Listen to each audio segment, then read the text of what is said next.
Si Shi Huangdi, na kilala rin bilang Queen Shi Huang, ay isang makapangyarihang emperador ng unang dinastiya ng China, ang Qin Dynasty. Sinilang noong 259 BCE, siya ang nag-unify ng mga estado ng China at nagtatag ng unang imperyong Chino. Gayunpaman, ang unang pamumuno ay hindi natapos ng masaya. Noong kanyang huling taon, si Shi Huangdi ay naging obsessed sa kanyang paghahanap ng pambihirang likas na walang hanggang kabataan o immortalidad. Dahil sa pangangailangan na mapanatili ang kanyang kapangyarihan, siya ay sinasabing sumubok ng iba't ibang mga alchemy at mga kababalaghan.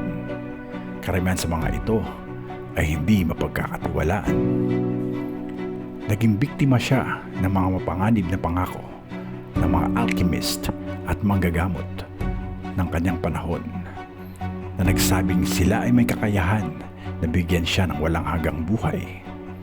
Ang kanyang paghahanap ay humantong sa kanya na maloko at pinainom ng mga tablet ng mercury na pinaniniwalaang makakatulong sa kanyang pangarap na maging immortal.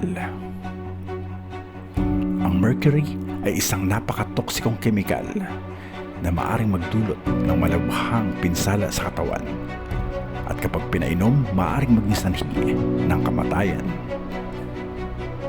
Ang pagkamatay ni Shi Huangdi ay nagdulot ng pagkawala ng kanyang malupit na pagsasakripisyo at pag-aaral sa kanyang kahalagahan bilang isang emperador. Gayunpaman, ang kanyang mga ambag sa China tulad ng unification ng mga estado at pagtatag ng unang imperyo ay nananatiling mahalaga sa kasaysayan ng China hanggang sa kasalukuyan.